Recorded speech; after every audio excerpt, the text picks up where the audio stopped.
Assalamualaikum warahmatullahi wabarakatuh. Hari ini kita ingin belajar tentang Indonesia masa penjajahan atau Indonesia pada masa kolonialisme dan perlawanan bangsa Indonesia. Materi ini dipaparkan pada kelas 11 atau kelas yang berfase F.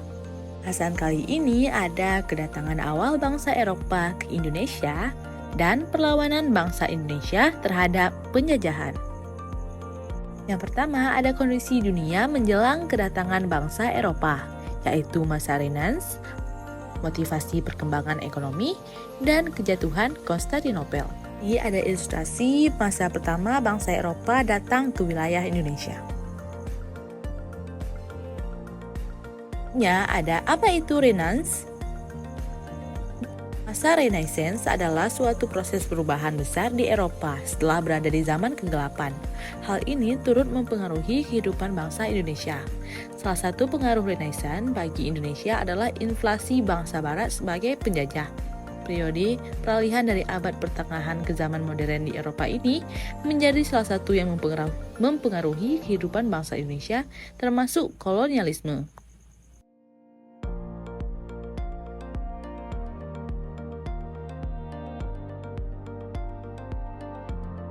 Ada kejatuhan Konstantinopel.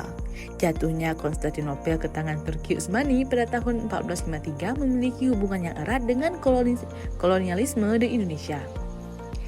Salah satu menyebabkan krisis perdagangan rempah-rempah di mana Konstantinopel sebelumnya merupakan pusat perdagangan rempah-rempah bagian bangsa Eropa. Setelah jatuhnya Konstantinopel, jalur perdagangan antara Eropa dan Asia terputus sehingga suplai rempah-rempah ke Eropa terhambat. Hal ini menjadi salah satu aspek datangnya penjajahan ke daerah Indonesia.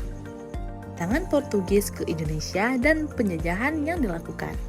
Bangsa Portugis merupakan negara Eropa pertama yang menjajah Indonesia dengan kedatangannya pada tahun 1509. Pada tahun 1511, Portugis berhasil menguasai Malaka di bawah pimpinan Alfonso de Albuquerque.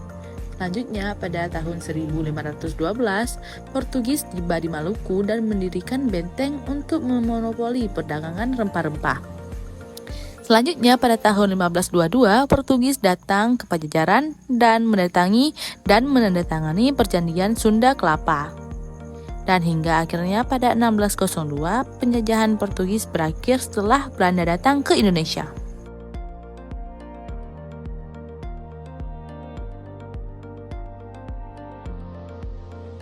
Kedatangan VOC hingga penjajahan Belanda. Pada awal abad ke-16, Belanda mulai tertarik untuk mengeksplorasi wilayah Asia Tenggara yang kaya akan rempah-rempah.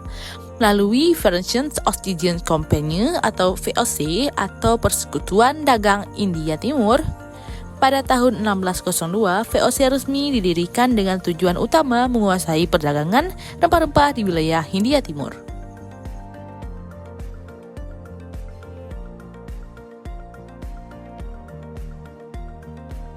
Alihan VOC ke tangan Belanda.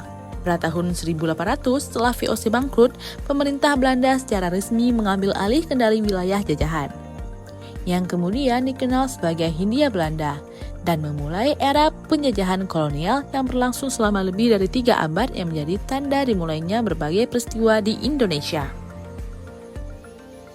Berikut ini gambaran-gambaran pada saat perlawanan bangsa Indonesia. Perlawanan bangsa Indonesia terhadap Portugis. Yang pertama ada perlawanan Malaka.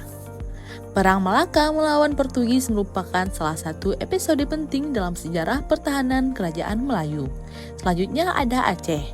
Pada awal abad ke-16, kerajaan Aceh di bawah pimpinan Sultan Iskandar Muda aktif melawan Portugis yang mencoba menguasai perdagangan di Selat Malaka.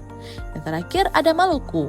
Kepulauan Maluku yang dikenal sebagai Kepulauan Rempah-Rempah menjadi pusat pertentangan antara penduduk lokal dan Portugis pada awal abad ke-16.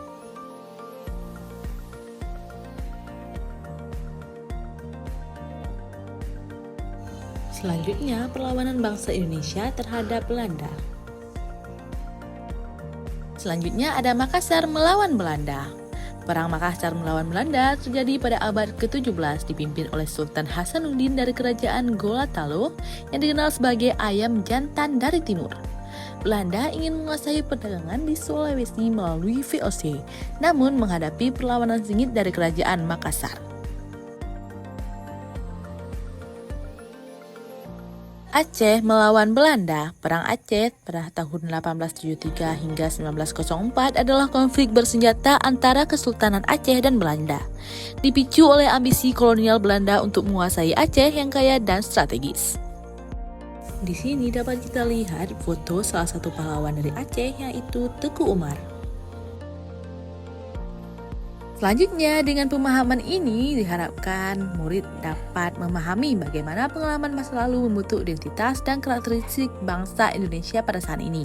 Dan siswa dapat mengambil inspirasi dari tokoh-tokoh perjuangan yang berani melawan ketidakadilan. Nilai-nilai ini tentunya penting untuk diterapkan dalam kehidupan sehari-hari, baik dalam konteks pribadi maupun konteks sosial. Baik, cukup sekian presentasi materi dari saya. Saya akhiri. Wassalamualaikum warahmatullahi wabarakatuh.